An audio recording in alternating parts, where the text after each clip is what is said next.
how do we get all the best resources and use out of this one? And I agree with you in terms of the construction side, because that's where we operate at the moment, that the interest in more timber buildings is absolutely growing. I mean, we can't sort of satisfy our residential volume at the moment. We still import 20% of our wood for just that sort of scantling. But this mid-rise sector, in terms of 2, 3, 5-story apartments, office buildings, huge opportunity around the world. Yeah. So anyway, just a slightly different twist on where you see things are going. But yeah, that's great. I really like that, Alistair, and I've had that same thought in the back of my head too. So I think, yes, I think that's quite a realistic scenario. Wouldn't it be ironic if in 20 years a environmental body got together and sued the government for mismanaging the forests and actually forced them to get back in there and manage them actively and utilise some of that wood? Sonia sorry, Sarah. Likely. Bill, I actually think that's quite likely.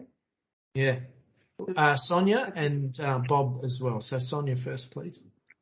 Yeah, well, look, I really congratulate the points of view around the table, and I feel like I'm sitting in a very warm and friendly environment because I have a like-minded view of it. But I think that the only way that we will change this decision, a fateful decision of the current government, is to change the government.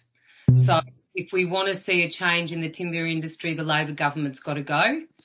There's already been, I'm not here to make political statements. I suppose that was one, but to ensure that we have better management and long-term vision for how we can use our industry to the best advantage for community and for the future, we're going to have to really strongly think about the policies that are governing us.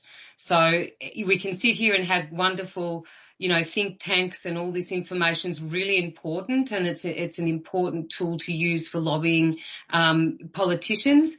But until we have that change in policy, we are going to be looking at an uncertain future. So in regards to your scenario, because that's what I should weigh in on, I think that it's not taking into account technology and things like hempcrete and other things that we will look to, if in our building industries that we can start to capitalise on. So these are things that even though I'm a strong advocate for timber, my son works in the Strzelecki's. He's a timber harvester. He's worked in the industry since he was 15. I've been involved in it all my life, and I think that we're placing ourselves in this think tank right now, and it's a serious issue, and we have to come up with solutions that are going to provide government and put pressure on that to be able to ensure that we look after our forests. I mean, I own a big timbered block. I've got cattle running through that block, so I'm actually living it.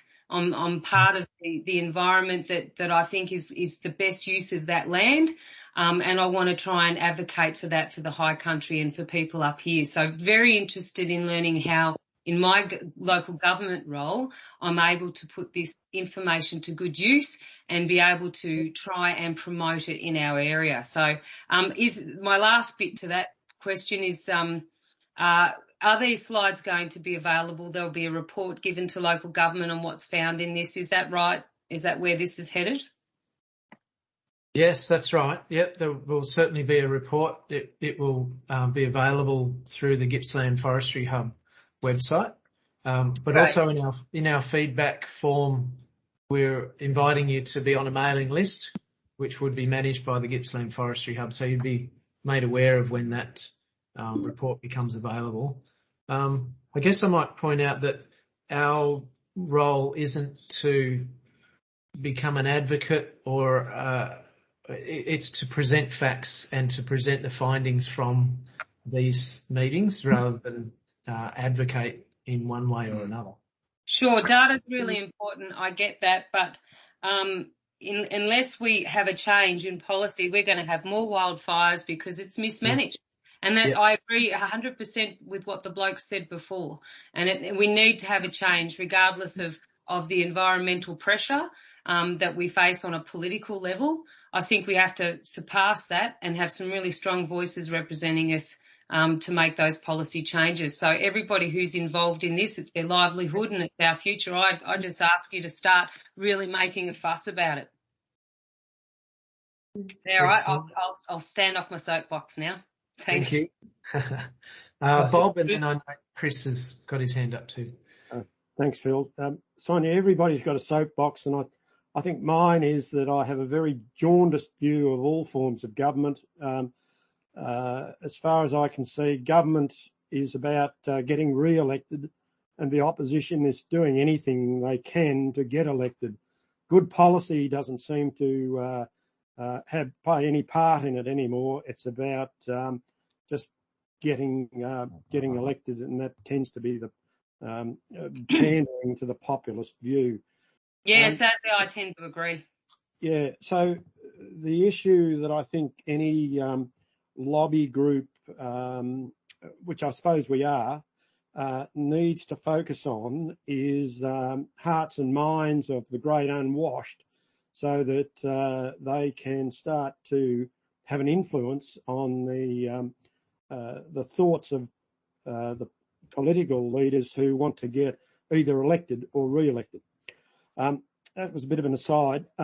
In terms of the scenario, I think a lot of the issues that were raised there are already happening, and I refer to Ceres, which is a Melbourne-based group that are already promoting and providing ethically sourced timber. Yes. And Phil, going back to even identifying the original tree that their house was produced from. So I've got a pretty optimistic view of the future for almost boutique forest production, and I guess that's farm-based plantation timber, where that link between the consumer and the producer can be established, and it fits in pretty well with your scenario.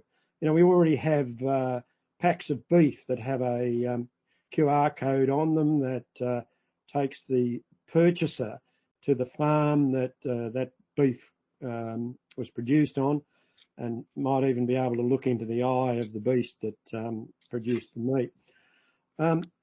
So that sort of growth in, the more affluent area of consumerism, I think is going to grow as, the hierarchy of needs seems to be heading more towards self-satisfaction than rather than just finding a roof over their head and a bed and something to eat.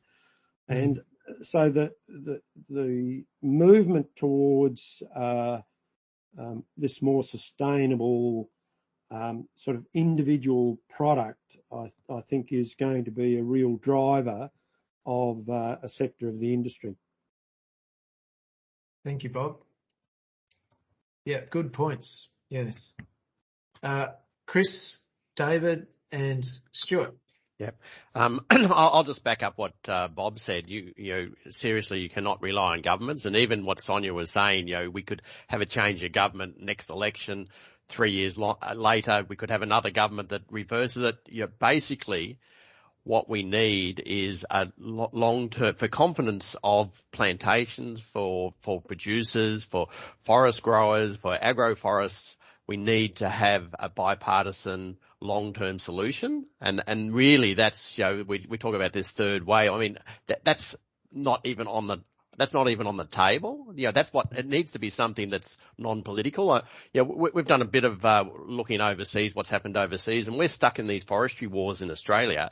Overseas, they've moved on. You look at Europe and you look at North America, they've moved on 20 years ago. We're an island that is still fighting these environmental wars. They've actually learned to start managing their forests for all aspects, which includes, environmental, biodiversity, includes, production, economic, social. And that's what we're going to start doing here, where we take it away from the government, and make, get the great unwashed, as Bob said, and get them to start to understand that forests are complex and need not simple